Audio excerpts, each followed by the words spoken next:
ओम नमो भगवते वासुदेवाय। आप सबका स्वागत है मेरे चैनल में। आज हम बृहस्पति देव गुरुवार भगवान की कथा सुनेंगे।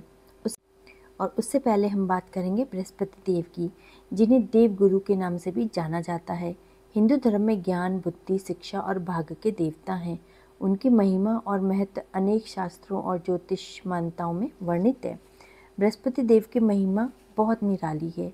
देवों के देव हैं, गुरुओं और पुरोहितों में सबसे श्रेष्ठ हैं। बृहस्पति देवताओं के गुरु हैं और पुरोहित हैं। वे अपनी बुद्धि और ज्ञान से देवताओं का मार्गदर्शन करते हैं और असुरों के खिलाफ उनकी जीत सुनिश्चित करने में मदद करते हैं। उनका ज्ञान धर्म नैतिकता पर आधारित होता है। बृहस्पति देव ज्ञान, बुद्धि और वाणी के देवता माने जाते हैं। उनकी पूजा करने से व्यक्ति की बुद्धि में वृद्धि होती है और वह शिक्षा के क्षेत्र में सफलता प्राप्त करता है। वे ज्ञान, अध्यात्म के मार्ग पर चलने वाले लोगों को मार्गदर्शन देते हैं। ज्योतिष में बृहस्पति को सबसे शुभ ग्रह भी माना जाता है। जिन लोगों की कुंडली में बृहस्पति मजबूत होता है वे ज्ञानवान, समृद्ध और सौभाग्यशाली होते हैं। बृहस्पति विवाह, संतान, धन, समृद्धि और धर्म से जुड़े मामलों के कारक भी माने जाते हैं। शास्त्रों के अनुसार बृहस्पति को भगवान विष्णु जी का अंश अवतार माना जाता है। यह उन्हें धर्म, नीति, ज्ञान का प्रतिनिधि बनाता है, जो भी भगवान विष्णु के ही गुण हैं। सप्ताह में बृहस्पतिवार का दिन या फिर गुरुवार का दिन बृहस्पति देव को समर्पित है। इस दिन इनकी पूजा और व्रत करने से भक्तों को उनकी विशेष कृपा प्राप्त होती है। व्रत रखने से वैवाहिक जीवन की समस्याओं का समाधान होता है, संतान सुख में प्राप्ति होती है, धन धान्य से घर भरा रहता है। बृहस्पति देव की महिमा में दान धर्म का विशेष स्थान दिया गया है। जरूरतमंदों को पीले वस्त्र, पीली वस्तुएं और अन्न का दान देने से बृहस्पति देव बहुत प्रसन्न होते हैं। बृहस्पति देव की महिमा जीवन के हर पहलू में देखी जा सकती है। वे न केवल ज्ञान और बुद्धि के देवता हैं, बल्कि वे हमारे जीवन में सुख, समृद्धि, धर्म और भाग्य भी लाते हैं। उनकी सच्ची श्रद्धा से पूजा करने वाले भक्तों को वे सभी प्रकार के दुखों से दूर रखते हैं और उनको जिंदगी में सफलता ही सफलता देते हैं। बृहस्पति देव भगवान की जय। गुरुवार वाले दिन जो ये व्रत रखा जाता है, इसकी पूजा अर्चना विधि विधान से करनी चाहिए और इसकी कथा जरूर सुननी चाहिए, जो कि इस प्रकार है। जो मैं कथा अब आपको सुना रही हूँ, उसको संपूर्ण कथा को अंत तक सुनिएगा। ओम नमो भगवते वासुदेवाय। ओम नमो भगवते वासुदेवाय। गुरुवार या बृहस्पतिवार का व्रत श्री हरि विष्णु जी की पूजा का विधान है। इस दिन कई लोग बृहस्पति देव और केले के पेड़ की पूजा भी करते हैं। गुरुवार बृहस्पतिवार का व्रत बड़ा ही फलदायी माना जाता है।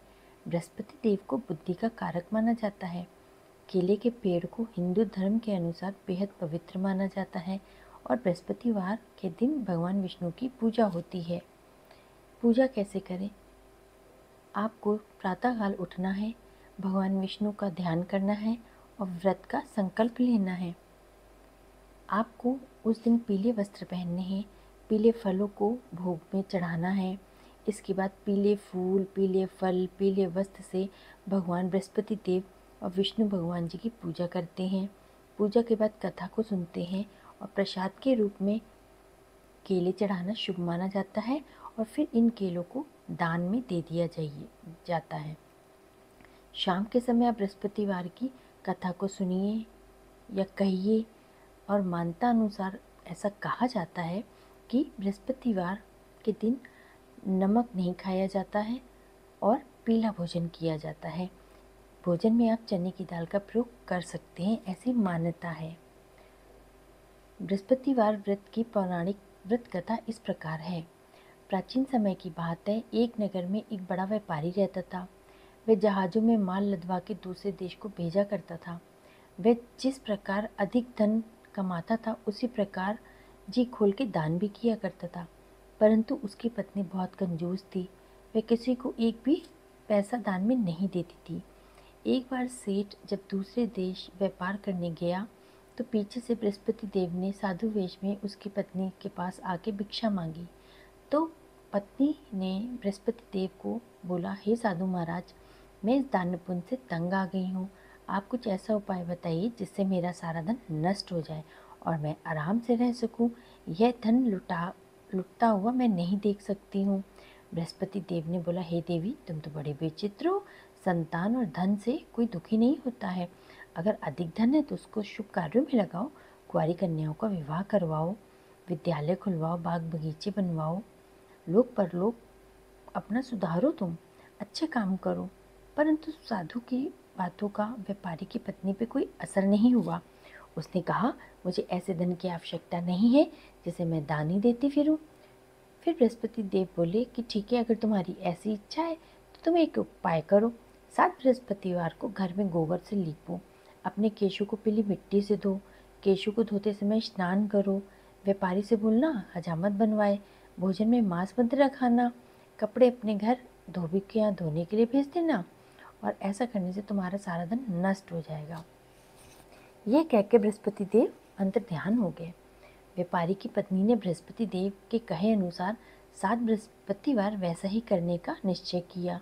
केवल 3 ही बृहस्पतिवार बीते थे कि उसकी समस्त धन संपत्ति नष्ट हो गई और वह परलोक सिधार गई। जब व्यापारी वापस आया तो उसने देखा कि उसका सब कुछ नष्ट हो चुका है। उस व्यापारी ने अपनी पुत्री को समझाया और दूसरे नगर में जाके बस किया। वह वहाँ जंगल से लकड़ी काट के लाता और शहर में बेचता। इस तरह वह अपना जीवन व्यतीत करने लग गया।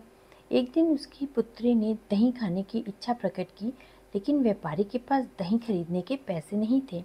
वह अपनी पुत्री को बोल करके जंगल में लकड़ी काटने चला गया।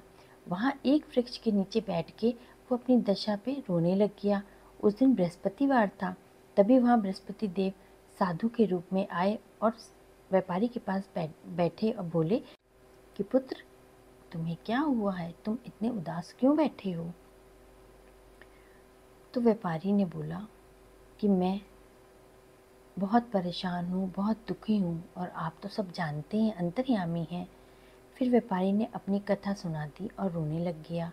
बृहस्पति देव बोले, देखो बेटा, तुम्हारी पत्नी ने बृहस्पति देव का अपमान किया था, इसी कारण से तुम्हारा ये हाल हुआ है। लेकिन अब तुम बिल्कुल भी चिंता मत करो। तुम अब बृहस्पति देव की पूजा करो। बृहस्पतिवार को तुम 2 पैसे के चने और गुड़ लेके आओ। जल के लोटे में शक्कर डाल के अमृत और प्रसाद परिवार वालों को बांटो, कथा सुनाओ और सुनो। स्वयं भी प्रसाद और चरणामत लो, भगवान तुम्हारा अवश्य कल्याण करेंगे। साधु की बात सुन के व्यापारी बोला, महाराज, मुझे तो इतना भी नहीं बच पाता है कि मैं अपनी पुत्री को दही ला के दे सकूं। इस पे साधु महाराज बोले, तुम लकड़ियां लेके शहर में बेचने जाना, तुम्हें लकड़ियों के दाम पहले से 4 गुना मिलेंगे, जिससे तुम्हारे सारे कार्य सिद्ध हो जाएंगे। उसने लकड़ियां काटी और शहर में बेचने चला गया।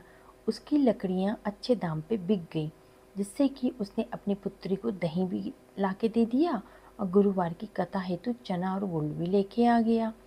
फिर उसने कथा की, प्रसाद बना के स्वयं भी खाया और बांटा भी, और उसी दिन से उसकी सभी कठिनाइयाँ दूर हो गईं। परंतु अगले बृहस्पतिवार को वो कथा करना भूल गया।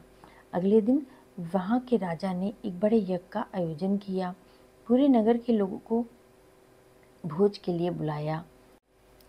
परंतु व्यापारी और उसकी पुत्री को विलंब हो गया, अतः उन दोनों को राजा अपने महल ले गए भोजन कराने के लिए। जब वे दोनों लौट के आए तब रानी ने देखा कि खूंटी पे हार टंगा हुआ नहीं है।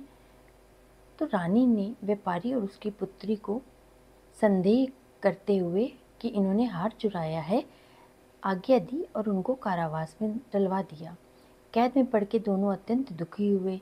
वहाँ उन्होंने बृहस्पति देव का स्मरण किया तो बृहस्पति देव प्रकट होकर बोले व्यापारी को कि तुमने बहुत बड़ी भूल की है, और सलाह दी कि तुम एक काम करो, गुरुवार के दिन जेल में दरवाजे के पास तुम्हें 2 पैसे पड़े मिलेंगे, उनसे तुम चना और मुनक्का मंगवा के विधि पूर्वक बृहस्पति देवता का पूजन करना, तुम्हारे सारे दुख दूर हो जाएंगे। बृहस्पति देव बहुत ही दयालु हैं, ये कह के वो चले गए। बृहस्पतिवार को कैद खाने के द्वार पे उन्हें 2 पैसे पड़े मिले। बाहर सड़क पर एक स्त्री जा रही थी। व्यापारी ने उसे बुला के गुड़ और चने लाने के लिए कह दिया। इस पर वह स्त्री बोली, मैं अपनी बहू के लिए गहने लेने जा रही हूँ, मेरे पास समय नहीं है। इतना कह के वो चली गई। थोड़ी देर के बाद वहाँ से एक और स्त्री निकली। व्यापारी ने फिर उसे बुलाया और बोला, हे बहन, मुझे बृहस्पतिवार की कथा करनी है, तो मुझे 2 पैसे का गुड़ चना ला दो। बृहस्पति देव का नाम सुन के वह स्त्री बोली, भाई, मैं तुम्हें अभी गुड़ चना ला के देती हूँ। मेरा इकलौता पुत्र मर गया है, मैं उसके लिए कफन लेने जा रही थी, लेकिन मैं पहले तुम्हारा काम करूँगी, उसके बाद अपने पुत्र के लिए कफन लेने जाऊँगी। वह स्त्री बाजार से व्यापारी के लिए गुड़ चना लेके आई और स्वयं भी बृहस्पति देव की कथा सुनी उसने। कथा समाप्त होने के बाद वह स्त्री कफन लेके घर गई। घर पर लोग उसके पुत्र की लाश को राम नाम सत्य है कहते हुए शमशान की तरफ ले जा रहे थे। स्त्री बोली, मुझे अपने लड़के का मुख देख लेने दो। अपने पुत्र का मुख देखने के बाद उस स्त्री ने उसके मुंह में प्रसाद और चरनामत डाल दिया। प्रसाद और चरनामत के प्रभाव से उसका पुत्र पुनः जीवित हो उठा। पहली स्त्री जिसने बृहस्पति देव का निरादर किया था, जब वे अपने पुत्र के विवाह हेतु पुत्र वधू के लिए गहने लेके लौट रही थी, वैसे ही उसका पुत्र घोड़ी से गिर गया और उसकी छाती पे उसने छलांग मार दी। वह घोड़ी से गिरा और मर गया। यह देख के स्त्री रो रो करके बृहस्पति देव से क्षमा याचना करने लगी। उस स्त्री की याचना से बृहस्पति देव साधु वेश में वहां पहुंचे और कहने लगे, देवी, तुम्हें अधिक विलाप करने की आवश्यकता नहीं है। यह बृहस्पति देव के अनादर के कारण हुआ है। तुम वापस जाके मेरे भक्त से क्षमा मांगो, कथा सुनो, तुम्हारी सभी मनोकामनाएं पूर्ण होंगी। जेल में जाके उस स्त्री ने व्यापारी से माफ़ी मांगी और कथा सुनी। कथा के उपरांत वह प्रसाद और चरनामत लेके अपने घर वापस आई। घर आके उसने अपने मृत पुत्र के मुंह में चरनामत डाल दिया। चरनामत के प्रभाव से उसका पुत्र फिर से जीवित हो उठा। उसी रात बृहस्पति देव राजा के स्वप्न में गए और बोले, हे राजन, तूने जिस व्यापारी और उसकी पुत्री को जेल में कैद करा है वो बिल्कुल निर्दोष है। तुम्हारी रानी का हार उसी खूंटी पे टंगा है। जैसे ही सुबह हुई, राजा रानी के हार को देख करके, जो कि खूंटी पे टंगा हुआ था, तुरंत उसने सिपाहियों से व्यापारी और उसकी पुत्री को रिहा करने के लिए बोला और उसे आधा राज्य देके उसकी पुत्री का विवाह उच्च कुल के कुंवर से कराया और दहेज में हीरे जवाहरात भी दिए। इस तरीके से व्रत करने से अत्यंत फलदायी होता है। गुरुवार का व्रत उपवास करने से, पढ़ने से बृहस्पति देवता प्रसन्न होते हैं। बृहस्पति देवता बहुत ही दयालु हैं। अब सुनिए बृहस्पतिवार की आरती। जय बृहस्पति देवा, जय बृहस्पति देवा, छिन छिन भोग लगाओ, कदली फल मेवा। ओम जय बृहस्पति देवा, तुम पूरन परमात्मा, तुम अंतर्यामी, जगत पिता जगदीश्वर, तुम सबके स्वामी। ओम जय बृहस्पति देवा, चरणामृत निज निर्मल, सब पातक हरता, सकल मनोरथ दायक, कृपा करो भरता। ओम जय बृहस्पति देवा, तन मन धन अर्पण कर, जो जन शरण पड़े, प्रभु प्रकट तब होकर, आकर द्वार खड़े। ओम जय बृहस्पति देवा, दीन दयाल दयानिधि, भक्तन हितकारी, पाप दोष सब हरता, भव बंधन हारी। ओम जय बृहस्पति देवा, सकल मनोरथ दायक, सब संशय तारो, विषय विकार मिटाओ, संतन सुखकारी। ओम जय बृहस्पति देवा, जो कोई आरती तेरी प्रेम सहित गावे, ज्येष्ठानंद बंद सो सो निश्चय पावे। ओम जय बृहस्पति देवा, बृहस्पति देवता की जय, विष्णु भगवान की जय। अगर आपको ये आरती और कथा पसंद आई हो तो चैनल को लाइक और सब्सक्राइब करिएगा। धन्यवाद।